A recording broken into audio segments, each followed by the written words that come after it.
Hey, this is Adam Torres, and I'm here to tell you that it has never been easier to start your very own podcast. At Mission Matters, our goal is to amplify stories that matter. That means we want to help you start your podcast because your story matters.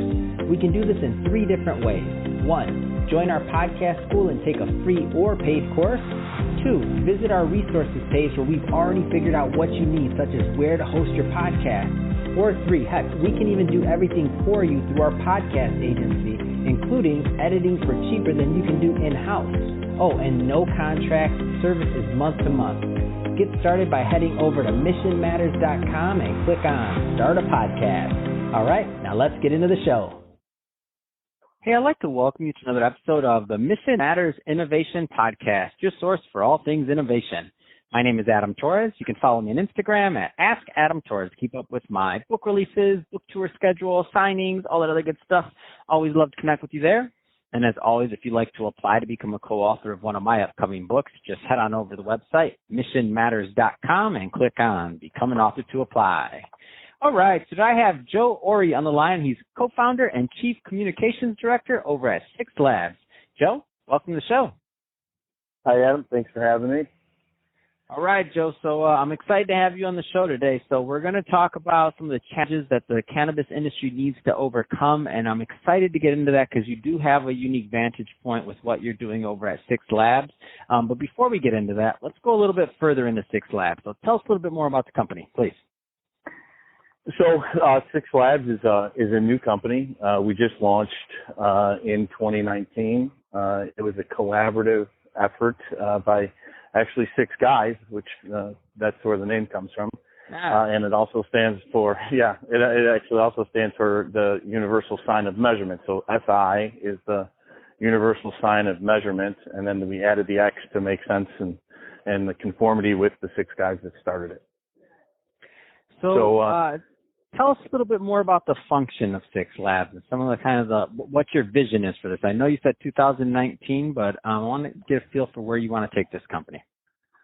Yeah, so the group came together organically. We never had to go outside the group, and we had come together. We were all very successful businessmen in our respective professions in law and restaurateuring and marketing, as well as a tax accountant and a builder. So we had kind of all the ingredients to sort of get what we needed to get together to put a collaborative effort to not go outside the group to start this company.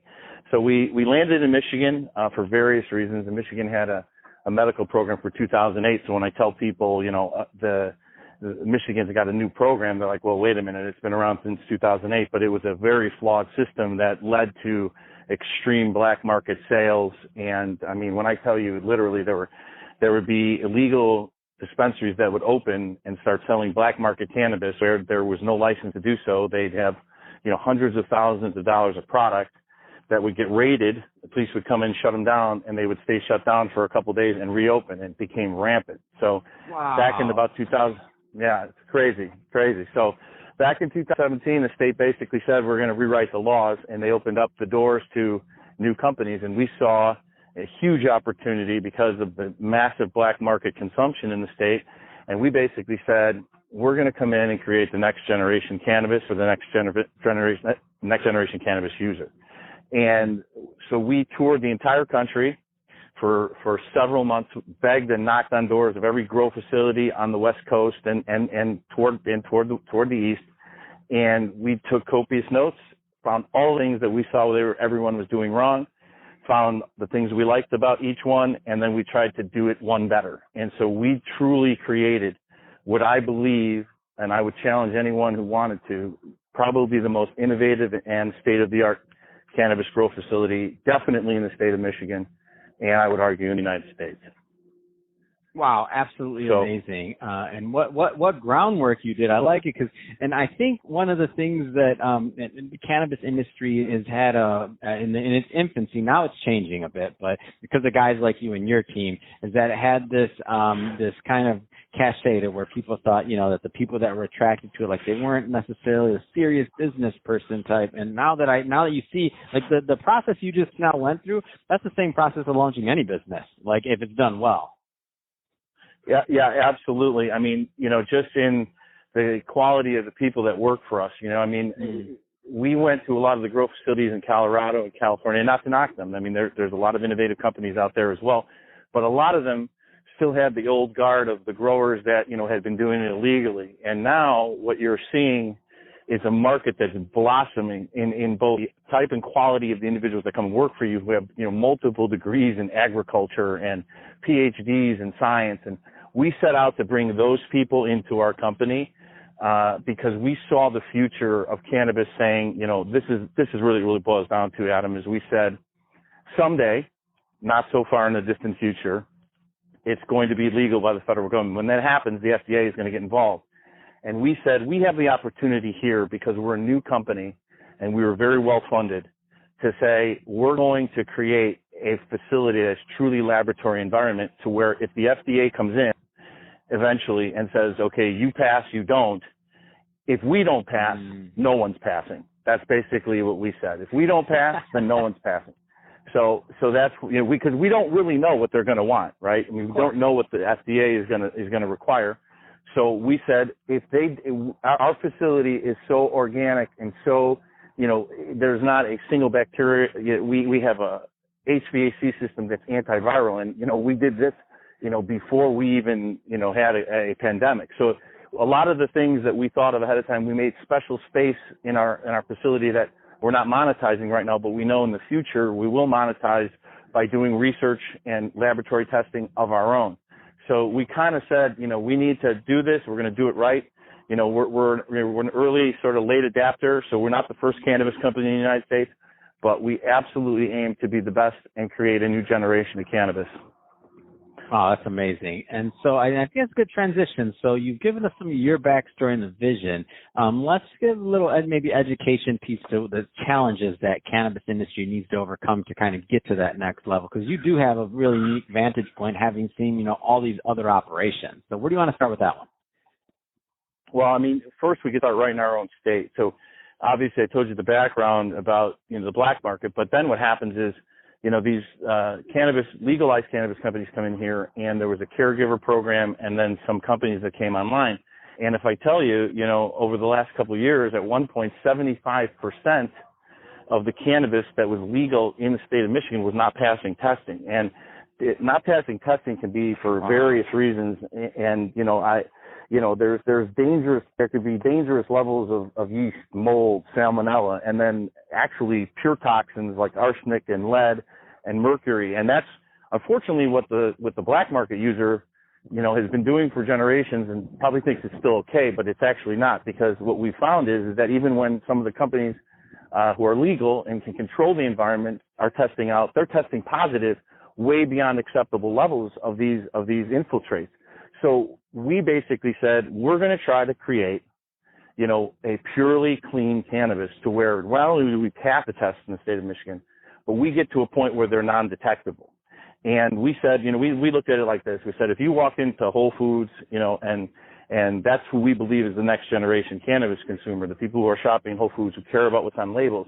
And you said, well, you can get salad here. We have this lettuce here that has 0.02, you know, microbials of arsenic or lead, versus one that has 0. You know, you're going to say, well, that the first one doesn't have much. It's probably, it passes FDA regulation, but I'm certainly going to take the one that has basically non-detectable levels. And what we're trying to do is we're aiming to get to that point where there's truly 0 infiltrates that can be detected in the cannabis. And that leads to solutions for several other challenges that we learned about as we toured the country and interviewed an innumerable amount of cannabis cultivators and people in the industry. And, you know, we did exhaustive market research as well.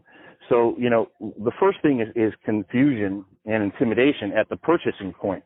So, you know, there's thousands of different strain names. You know, they can create a hugely difficult shopping experience for even, you know, not just the novice, but even the moderate cannabis user. And it can be expensive, because you go through weeks of purchasing trying to find something that's right for you. And until you find that, you could be wasting a substantial amount of money. Then it comes into the fact that you actually find one that you like, that makes you feel right and is good for whatever purpose you're going to use it, and then it's not the same consistency the next time. So one of the things we said is we're going to creates names based on the experience the cannabis user has in order to aid in the consumer's choice at the point of sale.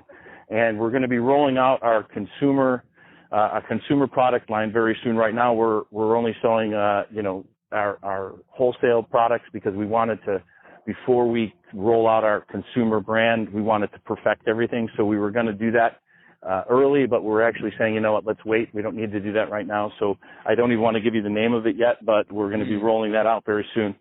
And then obviously the next challenge is product quality. And I think we touched on that a little earlier, the next generation cannabis for the next generation, consumer, it's basically ensuring to the user that you have the cleanest product you're ever going to have available to you in what you would expect when you go into Walgreens after your doctor gave you a prescription, for a certain pharmaceutical drug. You have a certain reliance that, okay, this has been screened by the FDA, this is packaged by this company, this is processed and manufactured by this company, and you rely on the company all the way down. So we wanted to give the consumer literally a truly seed to sale experience to where they know where it's coming from, they know who packaged it, they know who stored it, they know where it went and how it laid and rested for its time period before it went into your body. And we're all about labeling. So we're going to be pushing the state to enhance labeling features. We're going to try to basically change the game. That's really exciting.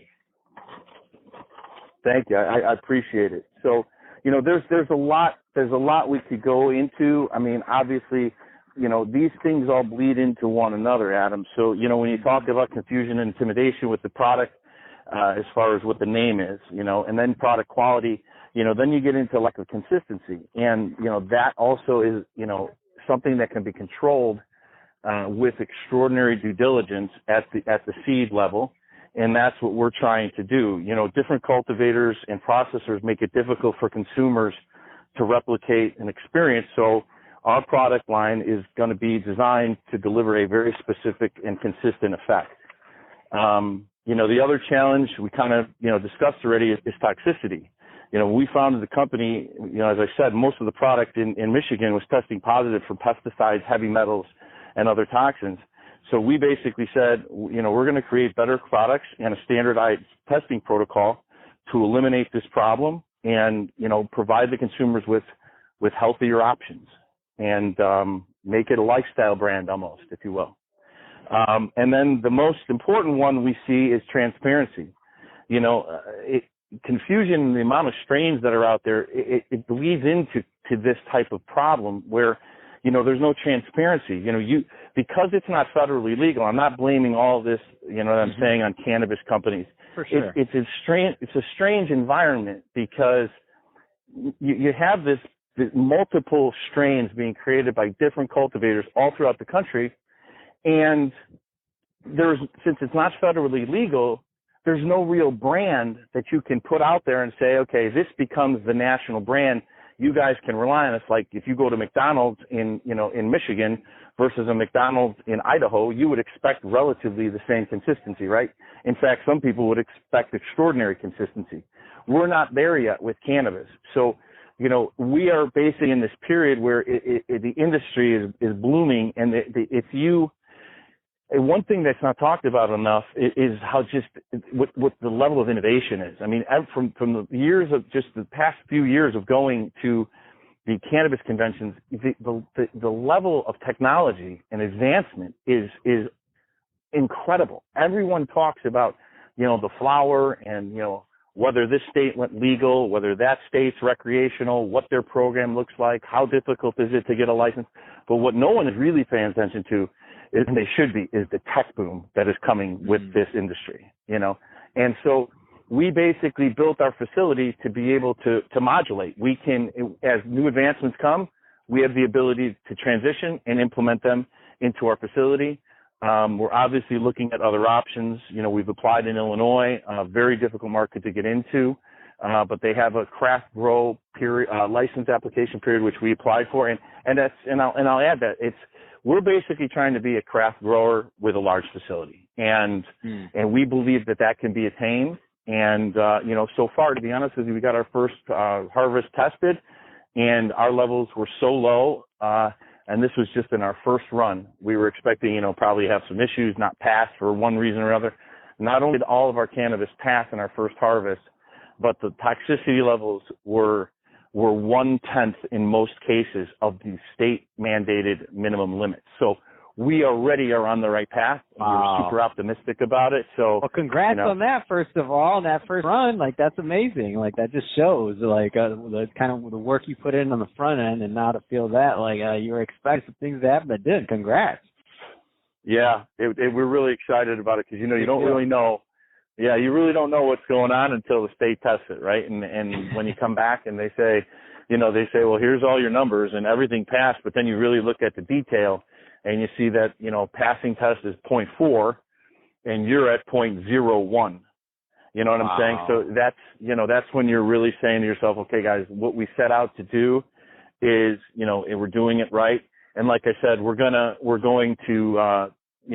wait and season our process before we roll out our consumer brand, because our consumer brand is going to be something that I believe the cannabis industry hasn't seen yet. So I can't let it out just yet. Oh, man, you're going to have to come back on the show, Joe, when it's out, man. This is exciting stuff. I want to follow this company and follow its growth and what you're doing. So definitely going to invite you back on the show. Keep me in mind when that consumer brand does get launched. We'll do a repeat interview. But that's about the time we have for today. But I do want to give you the opportunity, Joe. So there's some people that are listening to this that are following the industry and following brands. So if somebody does want to learn more about Six Labs and to keep following your work, I mean, what's the best way for them to do that? Well, thank you. I appreciate that plug, Adam. And so I have my own website, josephward.com, where it's all cannabis. I'm a trial lawyer as well, but really not doing that as much as these days as I was before for obvious reasons. And then you can follow me on Twitter, LinkedIn, Facebook, or you can, follow us at sixlabs.com because, like I said, we're going to have a extremely convenient, user-friendly way to purchase cannabis, and it's part of our rollout that I indicated earlier for our consumer brand. So, yeah, I would love for people to start following us. We're just getting started, so hopefully nobody doesn't push okay when they see the amount of followers we have, because we're really just getting started. So we don't have 20,000 yet, but we'll be there soon. Oh, man, I'm not even worried. You guys are rocking and rolling with those testing levels and with your plan and vantage point. This consumer brand is going to be crazy. This is exciting stuff, man. I'm excited to watch your progress and to watch the company grow. So, again, Joe, thank you for coming on the show today and sharing more about what you're doing over at Six Labs, but also just the cannabis industry in general and what you've seen from your vantage point, which obviously you spend a lot of time on this and you're working with some really sharp people and have a great team. So great stuff there. And to the audience, as always, thank you for tuning in. Hope you got a lot of value out of this. If you did, don't forget to subscribe to the podcast, leave me a review on the Apple iTunes Store. And if you're watching this on our YouTube channel, Mission Matters Innovation, definitely give us a subscribe there, but also leave us some comments on the video. Love to know what kind of projects and things that you're working on. And Joe, thanks again for coming on the show. Thank you for having me, Adam. Have a good day.